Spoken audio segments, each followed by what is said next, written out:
Business സ്റ്റഡീസിന് principles of management എന്നൊരു chapter നമുക്ക് പഠിക്കാനായിട്ടുണ്ട് അല്ലേ. അപ്പൊ എത്ര പ്രിൻസിപ്പിൾസ് നമുക്ക് കൃത്യമായിട്ട് അറിയാമെന്ന് ടെസ്റ്റ് ചെയ്യാനായിട്ട് പറ്റുന്ന ഒരു മാച്ച് ഫോളോയിങ് ആണ് ഇവിടെ കൊടുത്തേക്കുന്നത്. അപ്പൊ നമുക്ക് എന്ത് ചെയ്യാം, ഇതിന്റെ ആൻസർ ഒന്ന് നോക്കാം. ഫസ്റ്റ് ആണ് ഡിസിപ്ലിൻ, നെക്സ്റ്റ് ആണ് division of work, unity of direction, scalar chain, unity of command. Okay, അപ്പൊ ഡിസിപ്ലിൻ എന്ന് പറയുമ്പോൾ ഈ ഒരു സൈഡ് തന്നിരിക്കുന്നത് നോക്കുക, receive order from one superior ആണോ? അല്ല. ഡിസിപ്ലിൻ എന്ന് പറയുന്നത് നമ്മൾ പ്രിൻസിപ്പിൾ എന്താ പഠിച്ചത്, അതായത് ഒരു കമ്പനിയിൽ റൂൾസ് ആൻഡ് റെഗുലേഷൻസ് കൃത്യമായിട്ട് ഫോളോ ചെയ്യണം, അവിടെ ഒരു അനുസരണ ഉണ്ടാവണം എന്നാണ് പറഞ്ഞത്.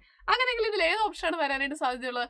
യെസ്, ഫസ്റ്റ് ആണ് വരുന്നത് ഒബീഡിയൻസ് ആയിരിക്കും വരുന്നത് അല്ലെ, ഒബീഡിയൻസ് ആണ് വരുന്നത്. Okay, next division of work.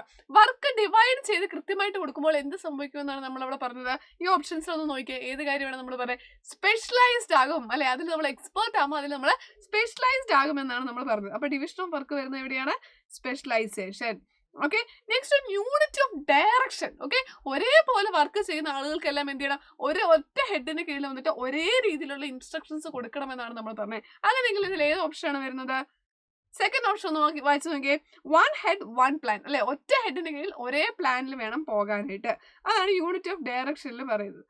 അടുത്തൊരു സ്കെയിലർ ചെയിൻ. സ്കെയിലർ ചെയിനിൽ എന്താണ് പറയുന്നത്? സ്കെയിലർ ചെയിനിൽ നമ്മൾ പറഞ്ഞു കൃത്യമായിട്ട് ഹൈറാർക്കിക്കൽ ഓർഡർ അനുസരിച്ചായിരിക്കണം എന്ത് ചെയ്യുന്നത്, ഇൻസ്ട്രക്ഷൻസ് പാസ് ചെയ്യുന്നത് അല്ലെ, കമ്മ്യൂണിക്കേഷൻ പാസ് ചെയ്യുന്നത്. ബട്ട് ഇൻ കേസ് എന്ത് ചെയ്യുന്നുണ്ട്, ബിക്ക് പെട്ടെന്ന് ഒരു കമ്മ്യൂണിക്കേഷൻ ആവശ്യമാണെങ്കിൽ നമുക്ക് അവിടെ എന്ത് ചെയ്യുന്നുണ്ട്, എന്ത് ചെയ്യുന്നുണ്ട്, ഹൈറാർക്കിക്കൽ ഓർഡർ ബ്രേക്ക് ചെയ്ത് നമ്മൾ സംസാരിക്കാറുണ്ട്. റൈറ്റ്, അതിന് നമ്മൾ എന്താ പറയുന്നത്, ഗാങ് പ്ലാങ്ക് എന്നാണ് പറയുന്നത്. അപ്പൊ സ്കെയിലർ ചെയിൻ ആണ് ഇവിടെ വരുന്നത്, ഗാങ് പ്ലാങ്കിൽ വരുന്നത്. Okay, and next unity of command. Unity of കമാൻഡിൽ ഏത് കാര്യമാണ് വരുന്നത്? യൂണിറ്റി ഓഫ് കമാൻഡിൽ ഒരൊറ്റ സുപ്പീരിയറിന്റെ അടുത്തു നിന്നായിരിക്കണം കമാൻഡ് എപ്പോഴും റിസീവ് ചെയ്യുന്നത്, അല്ലെങ്കിൽ നമുക്ക് എന്ത് വരും, കൺഫ്യൂഷൻസ് ഉണ്ടാക്കാൻ സാധ്യതയുണ്ട്. ഓക്കെ, അപ്പൊ യൂണിറ്റി ഓഫ് കമാൻഡ് ആണ് ഫസ്റ്റ് ഓപ്ഷൻ വരുന്നത്. ഓക്കെ, അപ്പൊ അങ്ങനെയെങ്കിൽ നമ്മൾ ഹെൻറി ഫയോളിന്റെ പ്രിൻസിപ്പിൾസ് പഠിച്ചു. അപ്പൊ ഹെൻറി ഫയോളിന്റെ എത്ര പ്രിൻസിപ്പിൾ നമുക്ക് പഠിക്കാനുണ്ടെന്ന കാര്യം താഴെ ഒന്ന് കമന്റ് ചെയ്യാവോ?